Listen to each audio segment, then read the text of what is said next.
यहाँ पर सिंधिया और शिवराज के समर्थक आपस में लड़ते हुए नजर आ सकते हैं, जो अभी भी हम देख रहे हैं। चुनावों के करीब भी जब चुनाव प्रचार हुए तब भी हमने कई सारे ऐसे बयान देखे कि पार्टी के लोग आपस में ही साथ नजर नहीं आ रहे हैं। सिंधिया जो है झुक जाते हैं बीजेपी के आगे, और वो 2018 की गलती कहीं ना कहीं 2023 में भी उनको भारी पड़ेगी, और 2024 के चुनावों में कहीं ना कहीं सिंधिया को ये बड़ी गलती भारी जो है पड़ सकती है। सिंधिया को सीएम नहीं बनाया जाना चाहिए था, क्योंकि तमाम राज्यों में हम देखें तो वहाँ पर बीजेपी ने इस तरह से काम किया है। तो ऐसे में सवाल उठता है कि आखिर सिंधिया को सीएम ना बनाकर कहीं ना कहीं बीजेपी ने उनकी ताकत पर अंकुश लगाने की बात करें तो मध्य प्रदेश में बीजेपी ने करीबन 7 के आसपास जो है सांसद के चेहरे जो हैं वो विधानसभा चुनाव में उतारे हैं। तो ऐसे में क्या सिंधिया का नाम भी उसमें से एक हो सकता था, यानी कि नहीं है। इसका मतलब ये है, साफ तस्वीर है कि वो सीएम पद के तो फिलहाल उम्मीदवार कहीं से भी लगे हैं। और शिवराज की जो कह सकते हैं कि इतने समय तक वो सीएम रहे, उनको अब सीएम बनाने को लेकर कोई भी एग्री नहीं है। इवन जब पीएम मोदी भी मंच से जो जिस तरह के अनाउंसमेंट करते हैं उसमें जो मौजूदा मुख्यमंत्री हैं वो कहीं भी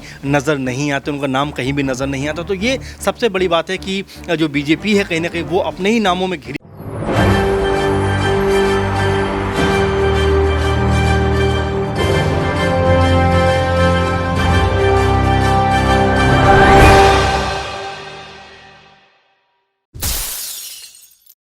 नमस्कार, मैं नाज़मीन खान, आप देख रहे हैं SPN 9 न्यूज़। आपका स्वागत है मेरे खास प्रोग्राम बात सच की में। दिवाली का दिन खत्म हो गया है, लेकिन पार्टियों में उत्साह उससे भी ज्यादा बढ़ गया है। 5 राज्यों में विधानसभा चुनाव होने हैं। चुनाव तारीखों का ऐलान भी हो चुका है। अब चुनाव प्रचार में तमाम पार्टियां तमाम राज्यों में जुट चुकी हैं।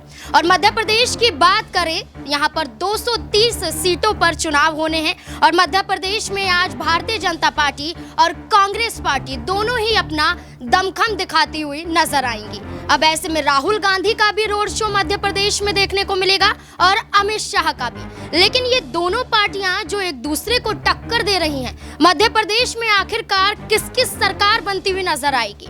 अब इन 230 सीटों पर कौन विजय हासिल करेगा, ये सवाल बनता हुआ नजर आता है। अब ऐसे में कांग्रेस तो यहाँ पर कई प्रत्याशियों को उतारती है। दावे भी किए जा रहे हैं कि यहाँ पर कांग्रेस पार्टी की सरकार बनेगी। 2018 में थी, दोबारा बनने की बात कही जा रही है। लेकिन भारतीय जनता पार्टी कहती है कि इस बार बहुत बड़ा बदलाव होता हुआ नजर आएगा। मध्य प्रदेश में भारतीय जनता पार्टी की सरकार इस बार होगी। वहीं कई चेहरों का जिक्र किया जाए तो कांग्रेस पार्टी से कमलनाथ हैं, जो यहाँ पर अपना दमखम दिखाते हुए नजर आते हैं।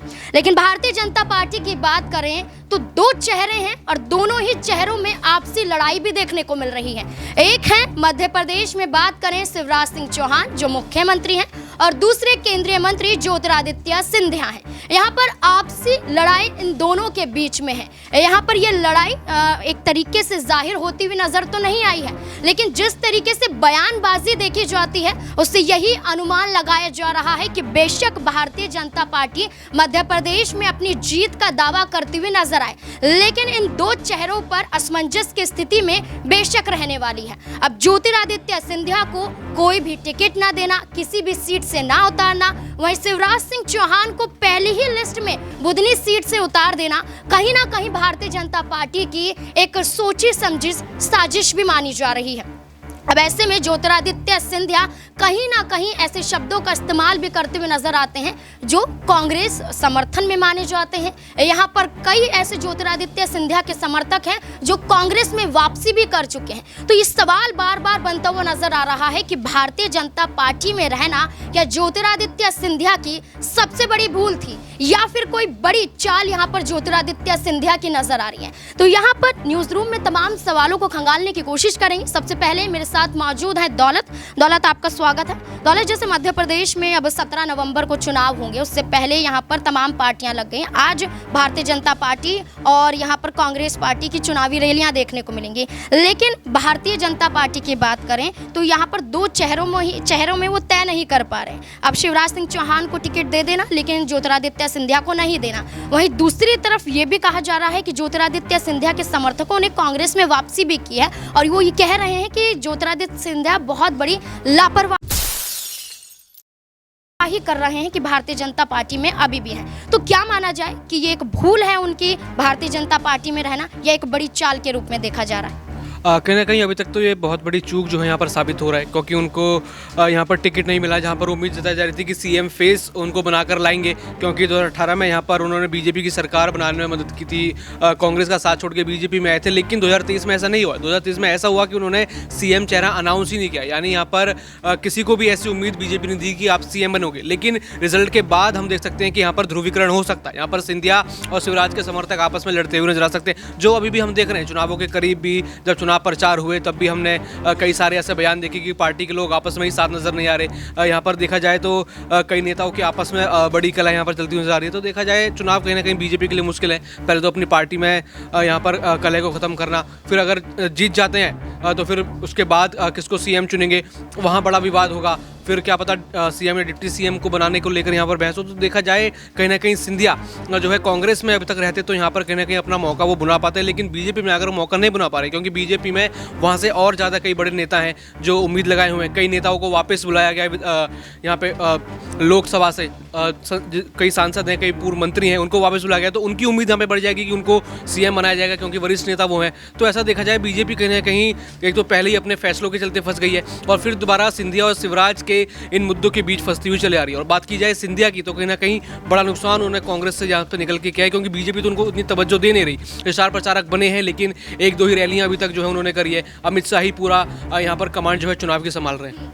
स्टार प्रचारक नहीं बनाए जाते हैं। वहीं ज्योतिरादित्य सिंधिया की बात करें तो अपने तमाम विधायकों को लेकर भारतीय जनता पार्टी में आ जाते हैं, और वही विधायक यहाँ पर उनको झटका भी देते हैं। तो ज्योतिरादित्य सिंधिया इस उम्मीद से आए थे कि सीएम बनेंगे यहाँ पर, क्योंकि कांग्रेस में कहीं ना कहीं जो इतने लंबे समय से थे वो इसी उम्मीद से थे, लेकिन कांग्रेस ने उनकी उम्मीदों को पूरा नहीं किया, कमलनाथ को आगे कर दिया। लेकिन यहाँ पर भारतीय जनता पार्टी में भी यही उम्मीद लगाई जा रही थी, लेकिन शिवराज सिंह चौहान को आगे कर दिया जाता है, क्योंकि जब विधायक ज्योतिरादित्य सिंधिया लेकर आए, लेकिन यहाँ पर सीएम कौन बन जाता है? शिवराज सिंह चौहान। तो भारतीय जनता पार्टी क्या ज्योतिरादित्य सिंधिया का सिर्फ इस्तेमाल कर रही है? देखा जाए तो अभी तक तो इससे यही साबित होता है कि इस्तेमाल उनका किया गया, कि जहाँ पर जब उनके विधायक ज़्यादा थे, जब उनके लोग यहाँ पर ज़्यादा थे, तो उनको यहाँ पर सीएम बनना चाहिए था। लेकिन यहाँ पर शिवराज सिंह चौहान को सीएम बनाना था, यानी ऐसा पता नहीं चलता कि किस दबाव के चलते यहाँ पर जो है सिंधिया जो है झुक जाते हैं बीजेपी के आगे।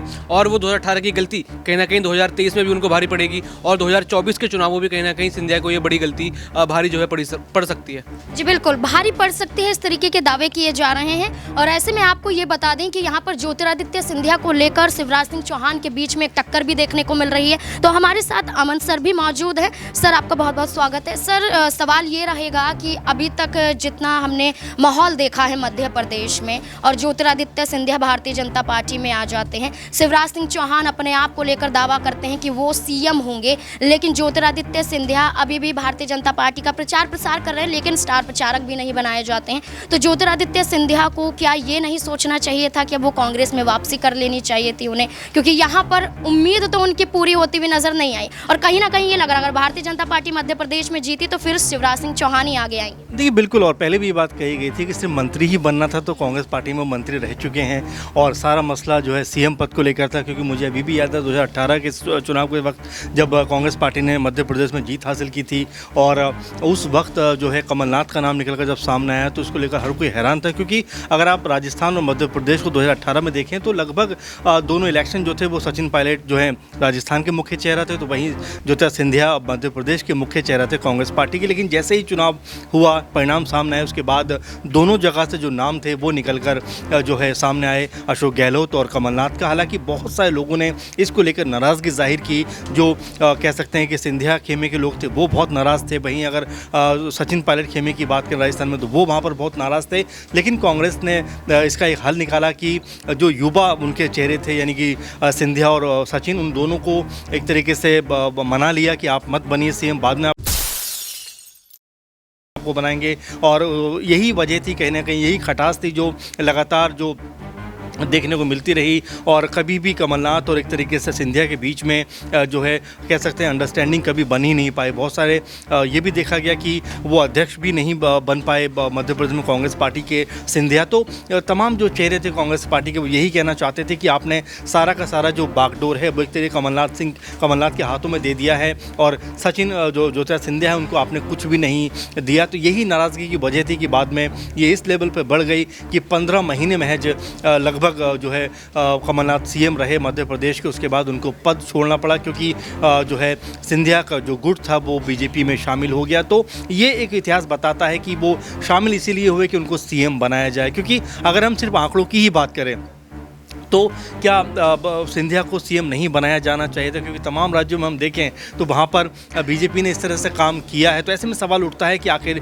सिंधिया को सीएम ना बनाकर कहीं ना कहीं बीजेपी ने उनकी ताकत पर अंकुश लगाने का काम किया, क्योंकि अभी भी देखें तो बहुत बड़े लेवल पे उनकी सक्रियता मध्य प्रदेश में नज़र नहीं आ रही, जबकि एक बड़े चेहरा है मध्य प्रदेश के। तो ऐसे में जो बात है कि सिंधिया को लेकर ये कहा जा रहा है कि उनके ऊपर नकेल कसने का जो बीजेपी ने काम किया है वो अब देखने को मिल रहा है, क्योंकि वो जो उनकी लोकप्रियता थी और नंबर 2 के ऐसा कहा जाता है कांग्रेस पार्टी के लीडर थे एक समय वो, और बीजेपी में जाकर उनकी वो कह सकते हैं इज्जत और वो सम्मान कहीं ना कहीं कम हुआ है, और ये वो खुद भी बखूबी जानते हैं। यहाँ पर सर एक और सवाल ये रहेगा कि जो शिवपुरी की सीट है, यहाँ पर जो उनकी बुआ उतरी हैं यशोधरा राजे, यहाँ पर ये जब उन्होंने सीट छोड़ी थी ये तो ये उम्मीद लगा रहे थे कि सिंधिया को टिकट दिया जाएगा यहाँ से। ये भी कहा जा रहा था कि बुआ ने जानबूझकर वो सीट छोड़ी है सिंधिया के लिए, लेकिन वहाँ से भी टिकट नहीं दिया जाता है। फिर यहाँ पर यशोधरा की बात करें, माफ़ कीजिएगा यशोधरा की, फिर वो नाराज़ नज़र आती हैं, चुनाव प्रचार भी नहीं करती, तमाम तरीके की बातें करती हुई नज़र आती हैं कि सरकार बदलती है और जल्द सरकार बदलती हुई नज़र आएगी, ऐसे बयान देती हुई नजर आई।